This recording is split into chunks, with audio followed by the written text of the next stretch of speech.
Hi, hello, welcome to Man with a Mentor. I am the man, your host, Matthew Barnard, and you may be wondering what a show called Man with a Mentor may be about, and basically, it's about me finding the most interesting people I know and picking their brains to discover how they got on the path of their career and became successful at whatever they do.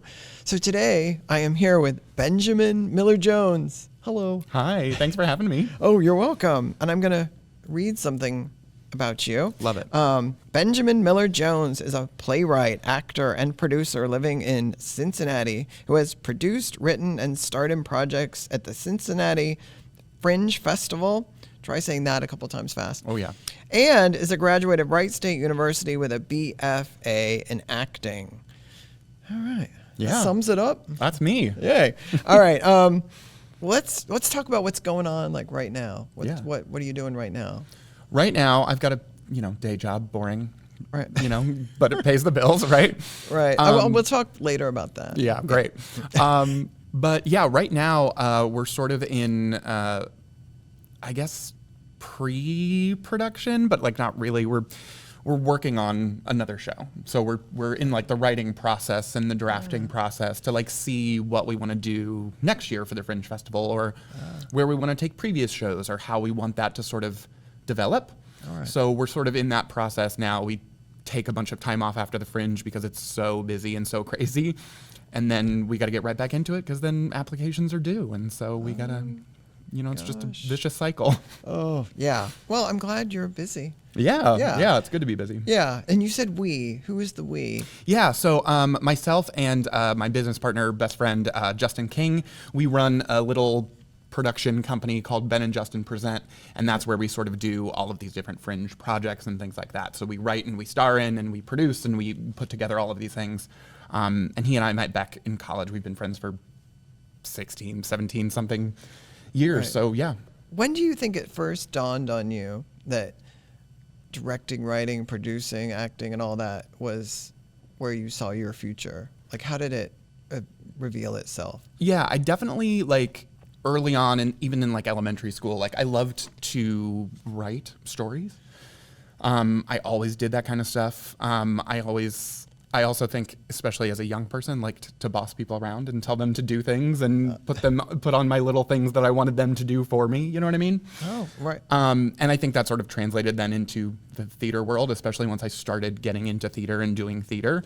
I saw that was the sort of avenue for me wanting to do, I wasn't just creative writing, I was writing stories and writing things that could be plays and sort of doing all of that. But yeah, like I've always been creative, always wanted to be center of attention, putting on shows, doing those things. You know what I mean? Right.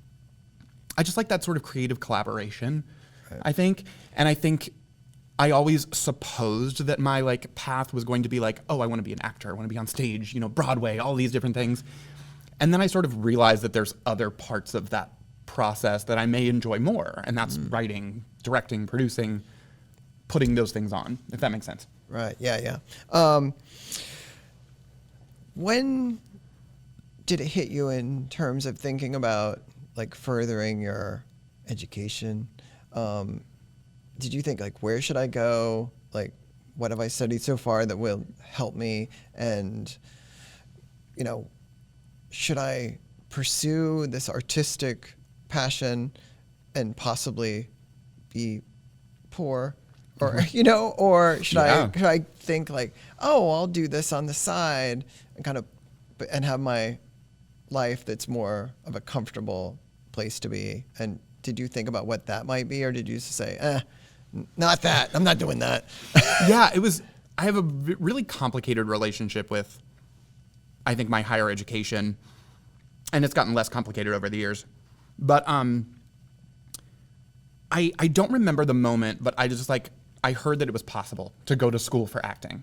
And I was like, great. I was like, I love doing theater. I'm not going for, like you said, engineering, right? I'm not going for things that seem hard. I'm going to do this because I like doing it. I can do it, right? So like I can do the college thing that I know I'm supposed to do. My sister did, and all of that. But I can do it in a way that is something I want and something, that makes more sense, right? Right. And so I did a really bad job looking at colleges. I auditioned for 2 colleges, 2 programs that were near my house. And I didn't get into one and I got into the other. So it was a very easy decision.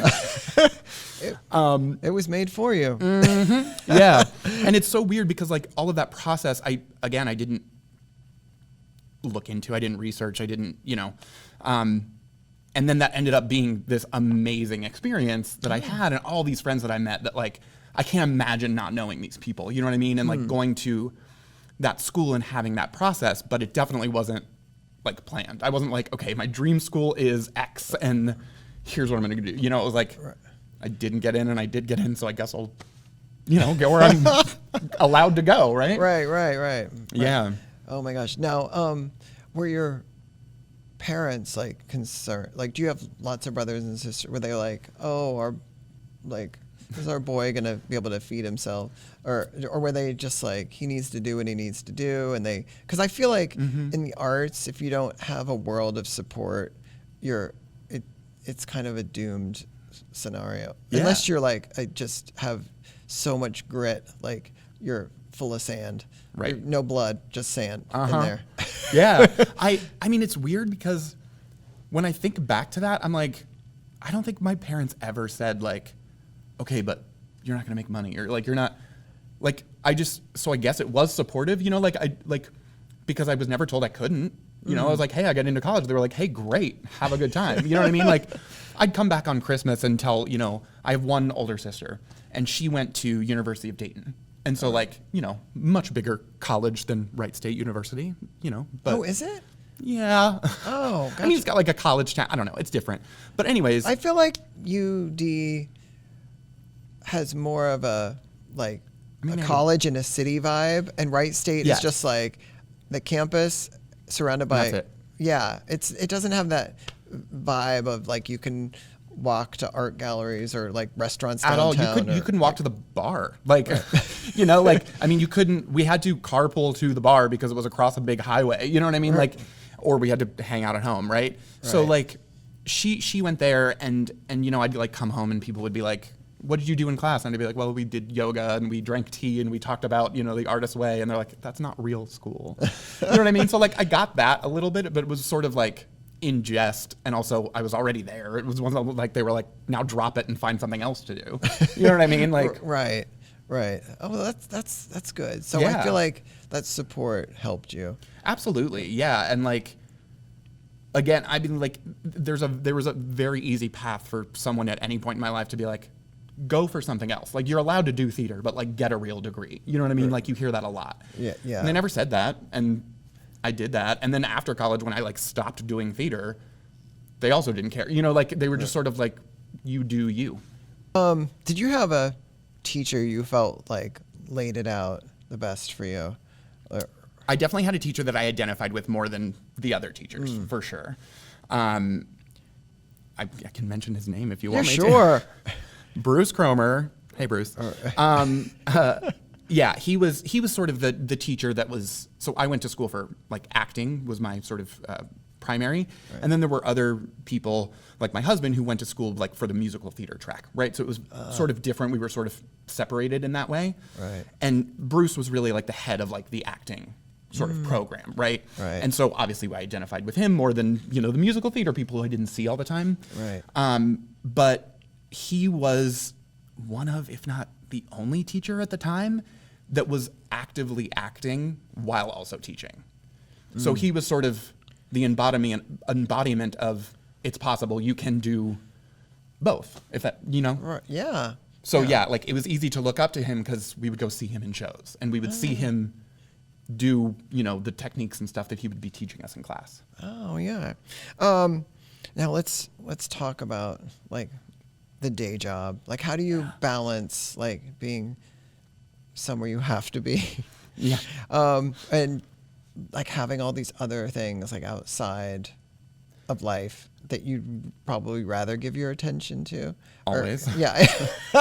I've had a lot of weird, very different day jobs. Like I worked in the salon industry for a very long time. Didn't cut hair, never went to beauty school, but I like managed salons for a really, really long time. Which is not at all what I went to college for or anything, like you would expect. Right. But like my day job now is really important to me. I mean, it pays the bills. You know, that's always good. It provides health insurance, right? All that stuff. I know. But I also, this is post-COVID that I got this job. It's a work from home job. So it is a lot more flexible for me to be doing these other things in the evenings and on weekends and things like that, because I'm not commuting somewhere, 40 minutes out of the way or something to work every day. Right. So I have more flexibility in that sort of lane. And then my day job also right now serves arts industries. So it's sort of combined in what I'm doing in a really unique way. I'm working with a lot of people who are performers or teachers of performers or, university heads of music or heads of theater. And so in a way it feels all connected. We may need to talk later. Yeah. That's a gig I'm looking for too. Yeah. Amen. Yeah. If someone came to you and said, I want to work in the entertainment field, what would be a golden nugget of advice that you would give to them? And what would be something that you would say to avoid falling down the pit, into a pit? Yeah, there's nothing more frustrating as a person who went to college for acting to hear that a famous person never studied that, right? Because you're like, so I could have just moved to LA and been famous, I didn't have to go through this program, right? Right. So I think if someone was asking me, I would say research all the possibilities. There are so many possibilities. Higher education may not be the only one. And especially nowadays, as social media has become what it is, it may not be the best. Right. But you're also going to get tools that I think are going to last longer, right? You could go to LA, become a singer, have never had any training for it, and blow out your voice in 2 years because you've never been to a vocal coach who teaches you how to control your voice, right? And teaches you how to take care of that. Right. And so... Lemon juice. No, I don't know. Practice and resting your voice and not singing too loud in the car. But yeah, so there's absolutely a benefit to all of that. But I think every person is different, and I think every person needs a different thing. And I think it also matters what your end goal is. If your end goal is, I want to be on Broadway, you should probably go through higher education, learn from these people, take these master classes and do all of these things to get to that avenue. Right. Whereas and I feel like that's more of a Broadway thing, whereas LA, you probably could just move there, go to pilot season and maybe book something. You know what I mean? But you've got to be trained in tap if you want to audition, on Broadway for these shows and things. So my advice would be, yes, look at all of your options. Don't listen to any one person. Get a lot of different opinions, especially from people who are doing maybe what you want to do, right? Right. And then I would say avoid... Don't you feel like the community is a lot smaller than you think it is? So don't piss off Jack and Fred and Sally because the walls have ears in a way. Yeah, I mean connections absolutely matter. And I think there was a time where again, I was like, oh wow, this community is really small and this community is sort of getting more narrow, right, in terms of what you should be doing. But then I found the Fringe, and that's a whole different world of people who have nothing to do with this sort of, you're going to Broadway and you're doing these things. There's this whole Fringe circuit that I didn't know anything about, and these traveling performers and this different type of theater. And so I think it is a really, really large community, but it's got very different small sort of sectors, if that makes sense. They don't, overlap a ton. Right. But yeah, I mean, there are people I did master classes with in college that I was like, oh, it's some name, I don't know anything about them. And later now I'm hearing what they're doing, and so you do have to be sort of careful how you navigate that. But if you lead with kindness and being prepared, that's one of the things one of my teachers, Bruce, taught me was show up on the first day prepared. You've already looked at the script. You've already highlighted the script. You're already almost off book. You know what I mean? Being present and prepared and kind. And then I think you'll be, people want to work with you. I'm just wondering if you can talk about one of your projects and how the impetus for that idea, the light bulb went off. And, do you feel like we're in an age where almost anything on the page can go. Like, there's a huge percentage of plays that are like directed towards like straight people. Let's be honest. Yeah.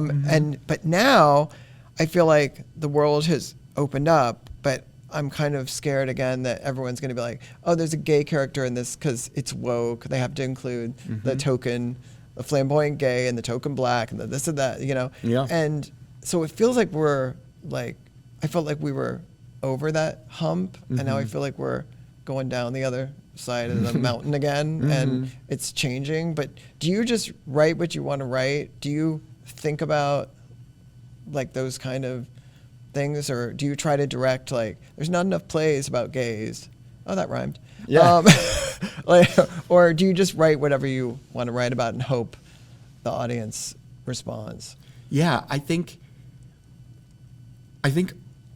early on, I think a long time ago, that was very important. Like, if there is a gay character, then that is a gay character. And what are you saying about gay characters? And what, you know, like, and there's been media nowadays that, like, makes fun of that, right? But, like, I'm so tired of a show about gays and about struggling gays and all of that. Like, I think we need to move past that, right? And just tell stories where there happen to be gay people. Like, to me, that's like the kind is like I write is like, yes, these characters are gay, but that's not a plot point. Right. If that makes sense. You know what I mean? Like, I think media did a good job. There was one show ever that like had a gay character that wasn't a joke, you know? And like, Right. I think just having characters that are of different race, of different sexual orientation, but not necessarily that or their struggle being a plot point, I think is more important because it sort of normalizes that these are just people, right? They're not gay people, they're just people, right? Right. Like a project, for example, our most recent is called One Gay Wedding and Absolutely No Funerals. So it's got gay in the title. Right. But the central idea could be straight. In fact, yeah, I mean, it's just all about sort of what would you do for the person you love, and also about how stressful weddings are and how people get around weddings. And the central idea of that is that the maid of honor dies on the morning of their wedding, and their first thought is she's trying to make it about her, and she's going to ruin our day.